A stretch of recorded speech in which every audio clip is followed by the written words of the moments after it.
Shankar IAS Academy. 201 students have cleared UPSC CSE 2019. We fulfill the dreams of civil service. For admissions, kindly contact. इस वैश्विक मंच पर साझा करने आया अध्यक्ष महोदय 1945 की दुनिया निश्चित तौर पर आज से बहुत अलग थी। पूरा वैश्विक माहौल, साधन, संसाधन, समस्याएं, समाधान सब कुछ भिन्न थे। ऐसे में विश्व कल्याण की भावना के साथ जिस संस्था का गठन हुआ, जिस स्वरूप में गठन हुआ, वो भी उस समय के हिसाब से ही था। आज हम एक बिल्कुल अलग दौर में हैं। 21वीं सदी में हमारे वर्तमान की,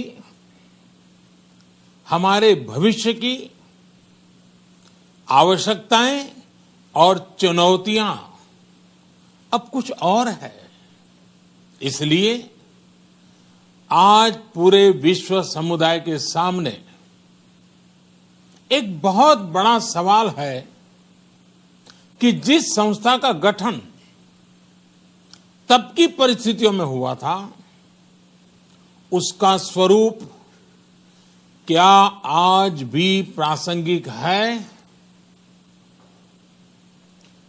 सदी बदल जाए और हम न बदलें तो बदलाव लाने की ताकत भी कमजोर हो जाती है। अगर हम बीते 75 वर्षों में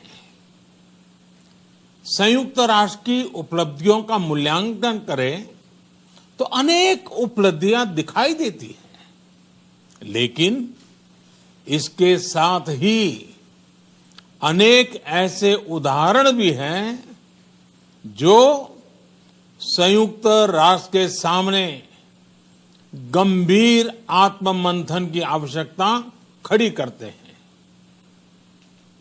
ये बात सही है कि कहने को तो तीसरा विश्व युद्ध नहीं हुआ, लेकिन इस बात को नकार नहीं सकते कि अनेकों युद्ध हुए,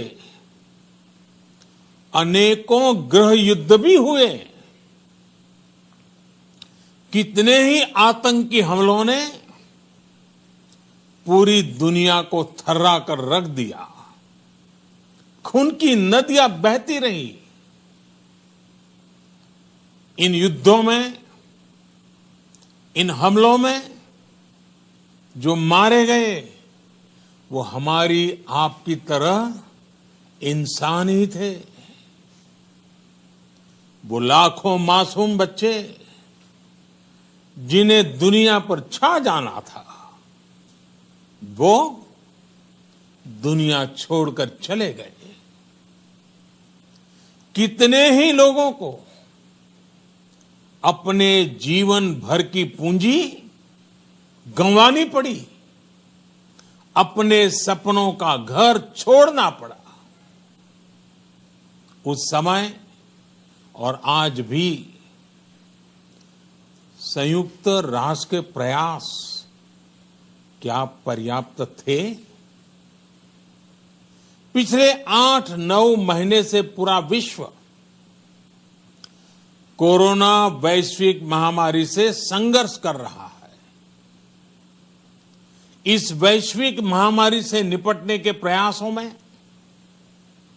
संयुक्त राष्ट्र कहां है? एक प्रभावशाली रिस्पांस कहां है? अध्यक्ष महोदय, संयुक्त राष्ट्र की प्रतिक्रियाओं में बदलाव, व्यवस्थाओं में बदलाव, स्वरूप में बदलाव आज समय की मांग है।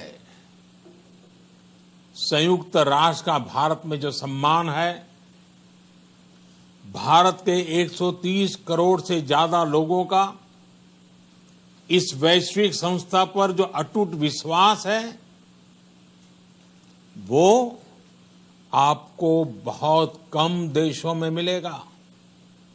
लेकिन ये भी उतनी ही बड़ी सच्चाई है कि भारत के लोग संयुक्त राष्ट्र के रिफॉर्म को लेकर जो प्रोसेस चल रहा है, उसके पूरा होने का बहुत लंबे समय से इंतजार कर रहे हैं। आज भारत के लोग चिंतित हैं कि क्या ये प्रोसेस कभी एक लॉजिकल एंड तक पहुंच पाएगा? आखिर कब तक भारत को संयुक्त राष्ट्र के डिसीजन मेकिंग स्ट्रक्चर से अलग रखा जाएगा? एक ऐसा देश जो दुनिया का सबसे बड़ा लोकतंत्र है, एक ऐसा देश जहां विश्व की 18% से ज्यादा जनसंख्या रहती है, एक ऐसा देश जहां सैकड़ों भाषाएं हैं, सैकड़ों बोलियां हैं, अनेकों पंथ हैं, अनेकों विचारधाराएं हैं, जिस देश ने सैकड़ों वर्षों तक वैश्विक अर्थव्यवस्था का नेतृत्व करने और सैकड़ों वर्षों की गुलामी दोनों को जिया है।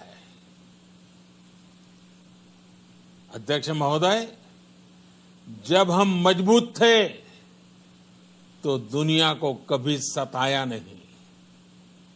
जब हम मजबूर थे तो दुनिया पर कभी बोझ नहीं बने। अध्यक्ष महोदय, जिस देश में हो रहे परिवर्तनों का प्रभाव दुनिया के बहुत बड़े हिस्से पर पड़ता है, उस देश को आखिर कब तक इंतजार करना पड़ेगा? अध्यक्ष महोदय, संयुक्त राष्ट्र जिन आदर्शों के साथ स्थापित हुआ था और भारत की मूल दार्शनिक सोच बहुत मिलती जुलती है, अलग नहीं है। संयुक्त राष्ट्र के इसी हॉल में ये शब्द अनेकों बार गूंजा है, वसुधैव कुटुंबकम। हम पूरे विश्व को एक परिवार मानते हैं।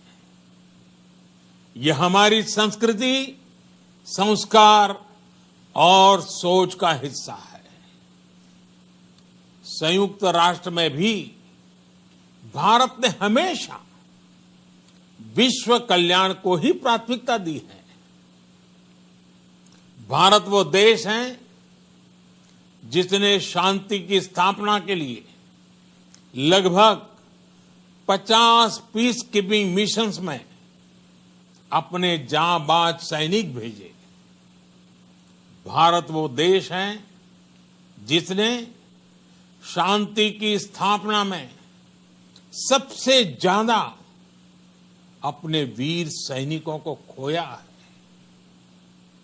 आज प्रत्येक भारतवासी संयुक्त राष्ट्र में अपने योगदान को देखते हुए संयुक्त राष्ट्र में अपनी व्यापक भूमिका भी देख रहा है।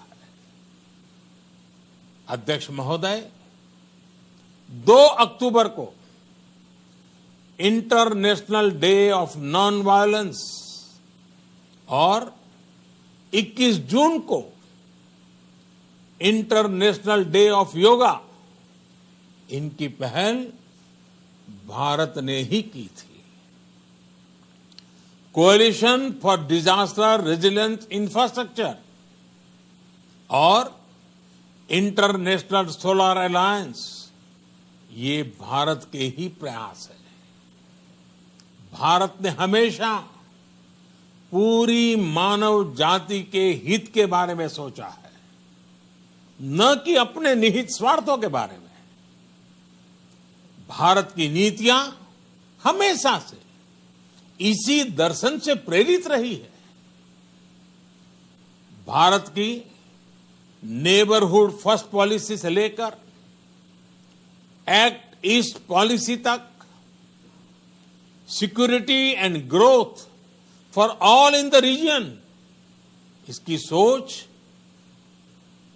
या फिर इंडो पैसिफिक क्षेत्र के प्रति हमारे विचार, सभी में इस दर्शन की झलक दिखाई देती है। भारत की पार्टनरशिप का मार्गदर्शन भी यही सिद्धांत तय करता है।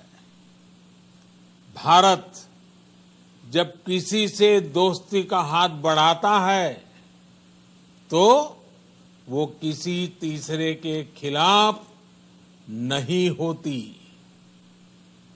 भारत जब विकास की साझेदारी मजबूत करता है तो उसके पीछे ஐநாவில் மாற்றம் தேவை என பிரதமர் மோடி வலியுறுத்தியிருக்கிறார். கொரோனா தடுப்புக்கு ஐநா என்ன செய்தது என்றும் அவர் கேள்வி எழுப்பியிருக்கிறார். அவர் பேசிய காட்சிகளை பார்த்தோம். Shankar IAS Academy. 201 students have cleared UPSC CSE 2019. We fulfill the dreams of civil service. For admissions, kindly contact